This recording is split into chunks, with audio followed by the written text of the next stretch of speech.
Hoje no Floripa News temos um convidado de peso, Paulo Magno, economista, mestre em finanças e uma das vozes mais respeitadas quando o assunto é o futuro da economia brasileira. Ele está aqui para falar sobre uma declaração bombástica do presidente Luiz Inácio Lula da Silva, que em um evento recente alertou que o Brasil pode falir em 2027. Será que isso é possível? O que isso significa para o bolso do brasileiro, para o desemprego, para a inflação? Preparem-se, porque essa conversa vai ser um choque de realidade. Vamos começar. A câmera foca em Paulo Magno, sentado com um olhar sério, mas sereno, pronto para desdobrar um tema que tem tirado o sono de muitos brasileiros. Ele ajeita os óculos, toma um gole de água e começa a responder às perguntas de Pedro, que dispara. Paulo, Lula jogou essa bomba. O Brasil pode falir em 2027. Você acha que isso é exagero ou há um risco real? E mais importante, o que acontece com a população se isso virar realidade? Paulo Magno, com sua voz clara e pausada, começa contextualizando. Pedro, antes de tudo, precisamos entender o que Lula quis dizer com falir. Em economia, quando se fala em falência de um país, estamos falando de uma situação em que o governo não consegue honrar suas dívidas, seja com credores internos ou externos. Isso pode levar a um colapso fiscal, onde o Estado não tem recursos para pagar salários, aposentadorias, investir em saúde, educação ou infraestrutura. A declaração de Lula, feita em um evento com investidores em São Paulo, no início de 2025, parece ser um alerta sobre o desequilíbrio fiscal que o Brasil enfrenta. Ele mencionou o ano de 2027 como um horizonte crítico, possivelmente se referindo a projeções internas do governo ou a cenários traçados por economistas do Palácio do Planalto. Paulo faz uma pausa, olhando diretamente para a câmera, como se falasse com cada ouvinte. Mas vamos ser honestos, essa não é a primeira vez que ouvimos alertas assim. Desde a crise de 2015, o Brasil vem patinando em uma corda bamba fiscal. O que mudou agora? O governo Lula, em seu terceiro mandato, herdou uma economia já fragilizada, com uma dívida pública que ultrapassa 78% do PIB, segundo o Banco Central, e um déficit primário que, apesar de esforços, ainda não foi zerado. A declaração de Lula pode ser lida como um apelo por reformas ou até uma estratégia política para justificar medidas impopulares. Mas, independentemente da intenção, o risco existe e ele é real. Pedro Ribeiro inclina-se para a frente com um tom de curiosidade. Paulo, pinta esse cenário para a gente. Se o Brasil realmente quebrar em 2027, o que isso significa? Na prática, para o cidadão comum? Para o trabalhador, a dona de casa, o pequeno empresário? Paulo respira fundo, sabendo que o público quer respostas claras, mas também impactantes. Imagine o seguinte, Pedro. Uma falência do Estado é como um dominó caindo e derrubando tudo ao redor. Primeiro, o governo perde a capacidade de pagar suas contas. Isso significa atrasos ou até suspensão de salários de servidores públicos, aposentadorias e benefícios como o Bolsa Família. Em 2024, o Bolsa Família atendeu cerca de 21 milhões de famílias, segundo o Ministério do Desenvolvimento Social. Se esse programa for cortado, milhões de brasileiros que dependem dele para comer vão ficar desamparados. Pense numa mãe solo em uma cidade pequena do Nordeste que usa esses 600 reais para comprar comida para os filhos. Sem esse dinheiro, ela enfrenta fome, desespero. Ele prossegue com um tom mais grave, mas não para por aí. Quando um país entra em colapso fiscal, a confiança dos investidores despenca. O real se desvaloriza rapidamente. Em um cenário extremo, poderíamos ver o dólar chegando a 10 das 12. Isso dispara a inflação, porque o Brasil importa de tudo. Trigo para o pão, combustíveis, remédios. O preço do pãozinho na padaria pode dobrar, triplicar. A gasolina, que já não é barata, pode tornar o transporte inviável para muitos. O pequeno empresário, como o dono de uma lanchonete ou de uma loja de roupas, vai sofrer com o aumento dos custos e a queda no consumo, porque as pessoas simplesmente não terão dinheiro para gastar. Paulo aponta para um gráfico que aparece na tela, mostrando a curva da dívida pública brasileira. Olha só, Pedro, em 2024, o Tesouro Nacional divulgou que a dívida pública chegou a 6,7 trilhões. Se o governo não conseguir rolar essa dívida, ou seja, tomar novos empréstimos para pagar os antigos, ele pode entrar em default. Isso já aconteceu em países como Argentina e Grécia. Na Grécia, em 2010, o governo teve que cortar salários de servidores em até 30%, aumentar impostos e privatizar estatais às pressas. O resultado? Protestos nas ruas, desemprego em massa e uma geração inteira de jovens sem perspectiva. No Brasil, com nossa desigualdade social, o impacto seria ainda mais devastador. Pedro interrompe, com um tom de urgência. Paulo, você mencionou desigualdade. Como esse colapso afetaria as camadas mais pobres da população que já vivem no limite? Paulo responde com firmeza, mas com empatia. Os mais pobres sempre pagam o preço mais alto, Pedro. Imagine uma comunidade na periferia de São Paulo ou do Rio de Janeiro. Essas famílias já enfrentam dificuldades para pagar água, luz, aluguel. Se a inflação dispara, o custo de vida sobe, mas os salários não acompanham. O IBGE mostrou que em 2024, 27 milhões de brasileiros viviam abaixo da linha da pobreza. Uma crise fiscal pode dobrar esse número. Sem programas sociais, sem empregos, essas pessoas ficam à mercê da violência, da fome, do desespero. Ele continua com um tom quase narrativo. Eu penso em alguém como o José, um motorista de aplicativo que conheci em Florianópolis. Ele sustenta 3 filhos, com o que ganha dirigindo 12 horas por dia. Se a gasolina sobe para 10 reais o litro, ele não consegue trabalhar.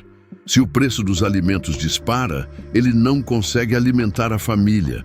E se o governo corta investimentos em saúde, os filhos dele, que dependem do SUS, ficam sem atendimento. É uma bola de neve que esmaga quem está na base da pirâmide. Paulo faz uma pausa dramática, deixando o peso das palavras ecoar. E não é só isso. Uma crise fiscal pode levar a um aumento da criminalidade. Quando as pessoas não têm como sobreviver, algumas, por desespero, recorrem ao crime. Já vimos isso em outros países em crise. No Brasil, onde o crime organizado já é forte, isso pode ser um combustível para facções como o PCC ou o Comando Vermelho, que aproveitam o vácuo de poder para expandir sua influência. Pedro Ribeiro, agora com um tom mais provocador, pergunta: Paulo, Lula disse que o Brasil pode falir, mas ele é o presidente. O que o governo dele está fazendo ou deveria fazer para evitar esse cenário catastrófico? Paulo responde, com precisão cirúrgica. Boa pergunta, Pedro. O governo Lula tem um desafio hercúleo. Desde que assumiu em 2023, a equipe econômica liderada pelo ministro Fernando Haddad vem tentando equilibrar as contas públicas. Eles implementaram o arcabouço fiscal, que limita o crescimento dos gastos públicos, e conseguiram reduzir o déficit primário de 1,5% do PIB em 2022 para cerca de 0,8% em 2024, segundo projeções do FMI. Mas isso ainda não é suficiente. Ele aponta para a câmera, enfatizando: o problema é que o Brasil gasta mais do que arrecada.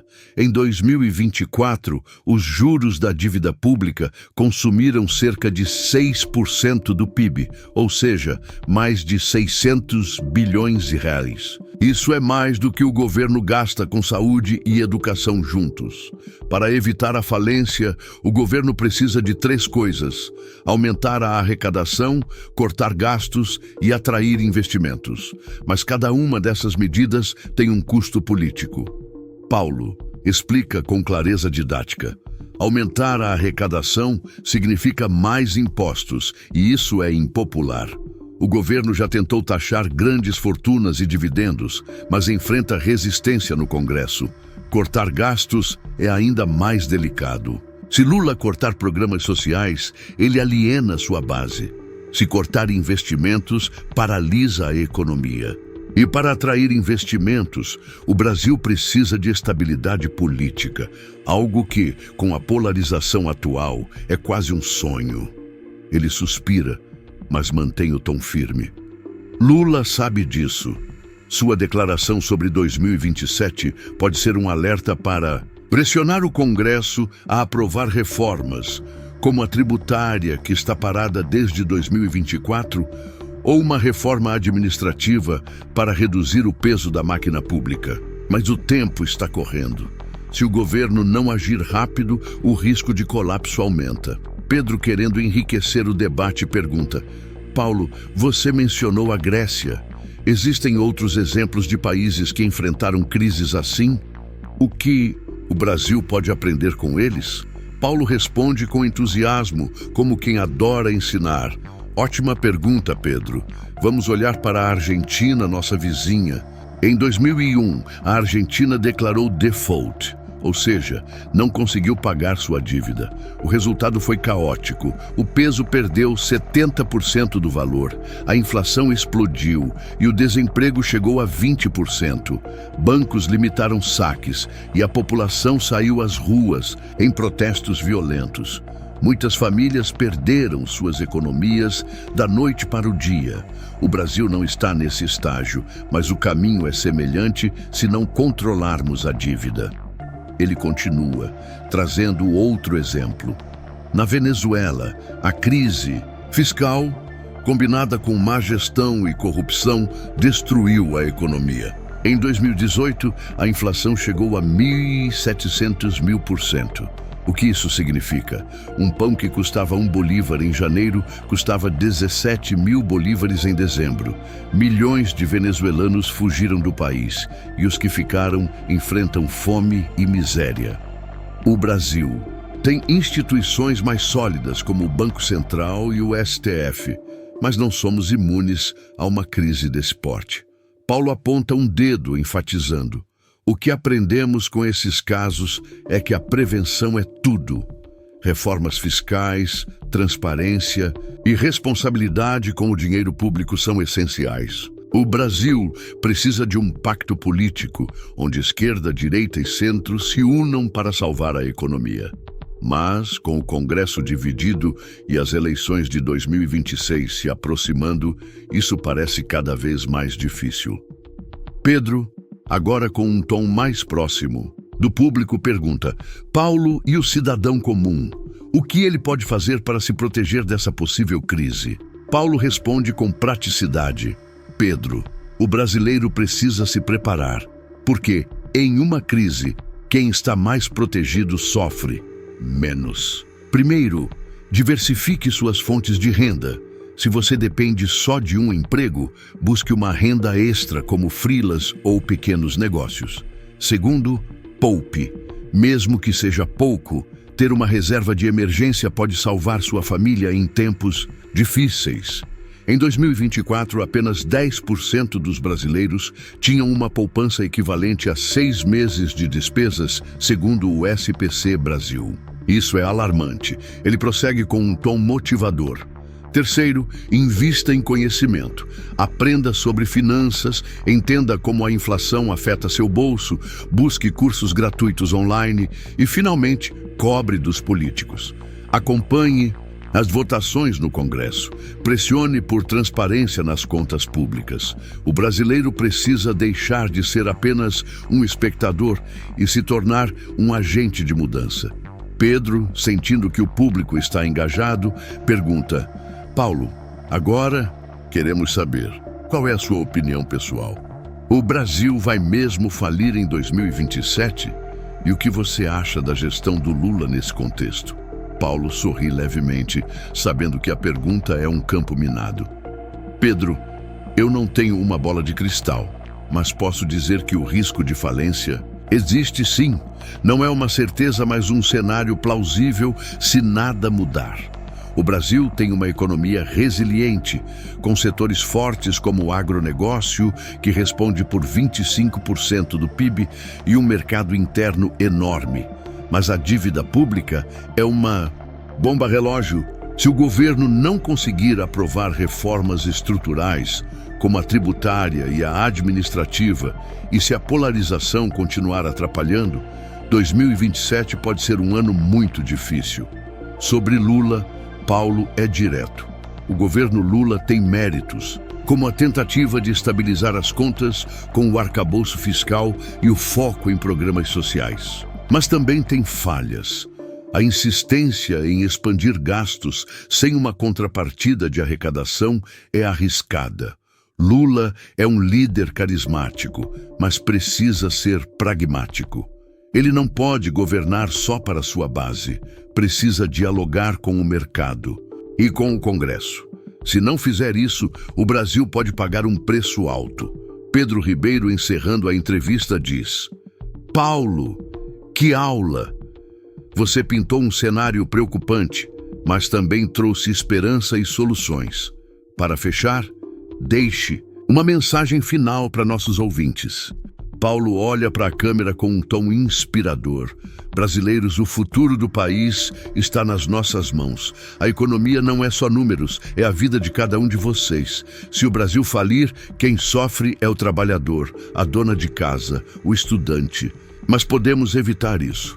Exijam responsabilidade dos políticos, se informem, se preparem e, acima de tudo, acreditem. O Brasil é maior do que qualquer crise. Vamos juntos construir um futuro melhor.